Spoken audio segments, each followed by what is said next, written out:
things going since the upgrade? Oh, they're going great. In fact, with this cold front coming in tonight, it should be exciting. And we actually started to see some stuff earlier in the week. So, what have you noticed the biggest difference with the upgrade so far? Well, with the upgrade so far, the biggest difference is we're trying to look for the melting layer right now, because this is the time of season where you get a lot of cold air aloft and you get a lot of different type of thunderstorms. You can start seeing the melting layer. You can start seeing little pockets. When we had the rain the other day, you can see the little pockets of heavier rainfall on one of the new variables that we can look at with the dual pole radar. So it's a little teasing, but it's really exciting at the same time. Let's talk about winter weather. What's going to be the biggest impact dual pole as far as the advantages for winter weather precipitation? Well, for winter weather precipitation, I think we're going to be able to tell the difference, especially during that mixed type of winter weather precipitation when you're getting freezing rain and snow. We're really going to be able to see how that changes. So dual pole allows us to see the individual drops or the size of the drops, because it does a scan horizontally and vertically into the precipitation. So we'll be able to pick up the difference between wet and dry snow.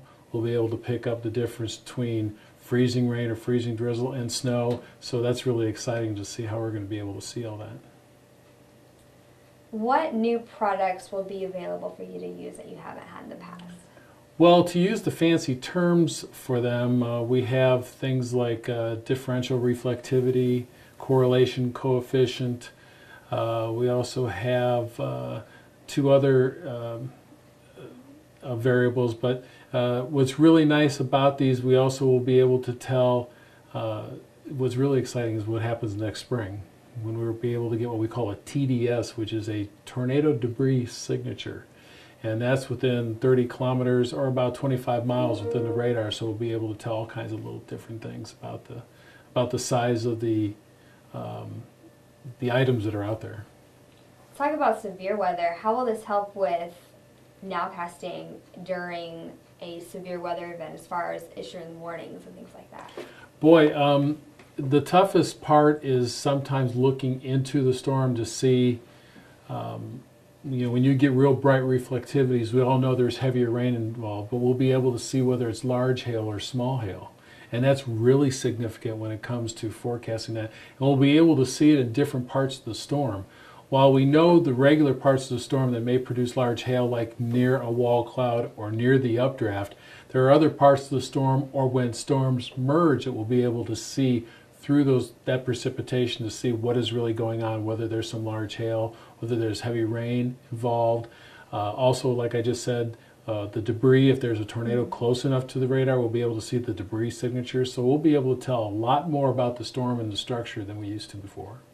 Do you think that's going to help out with the warning process as well? I think it can. I think it'll give us that few minutes more warning to help people take cover. It'll also give us, what's really interesting about dual pole is you'll be able to see more in areas of the storm that you would not expect to see some things. So for example, if you're way north of the area that maybe the tornado or the main part of the supercell is concerned, there may be another storm behind it that is producing some large hail, and we may not have been able to detect that with the older radar. Besides tornado and hail, what about instances of flooding? Is it going to help out there as well? I think it's going to do a lot better with estimating rainfall and how much. The dual pole will be able to tell us whether we're looking at small drops or whether we're looking at large drops. We're even going to be able to tell if it's water-covered hail or something like that. So when you get the larger drops, it's going to do a better precipitation estimate than it is in the older radar, when we just used to be able to get this large amount of rain, but there was hail involved too. So we'll be able to hopefully differentiate it a little bit better to give you that estimate of rainfall. So flooding should be a big improvement with this new radar. With your general family sitting at home, what will this upgrade do for them? How will it benefit them? Well, first of all, you have to really consider that when a family is sitting at home, they're not watching Weather Service radar per se. We still rely very heavily on the training of the broadcast meteorologist to help us depict what's going on, so we can work more of a partnership. When that partnership and that training is established, those people will be able to relay that message and really enhance the message that we deliver in order to get people to where they need to be for protection. How much is this costing the Weather Service? Well, the upgrades are in the millions of dollars, and since it's going on across the whole Weather Service, but this is money that was invested back in 2009, 2010, and so it's taken us that long in order to get this into an area where everybody is being upgraded. Can you briefly explain just the difference in how the technology works of dual pole versus your traditional radar? Sure. The traditional radar, or we'll call it single pole, just send out a signal out to the storm. When it picked out something, it sent it back. This particular one will send out a signal one way, so we'll be sending it out this way, and as that one's coming back, another one's going out this way. And so you'll be able to get, it's almost like getting radar HD. You'll be able to get more of a three-dimensional look at what's going on in the storm. And we'll also be able to get scans that are like 3 or 4 minutes apart rather than waiting 6 or 7 minutes. And we already started to do that with the old radar. But to get better detail of what's going on in the storm or what's going on within the cloud, whether freezing level is, whether the melting layer is, so we can tell the difference between hail and snow and little things like that, we'll be able to look more at the cloud physics of the storm than we used to before.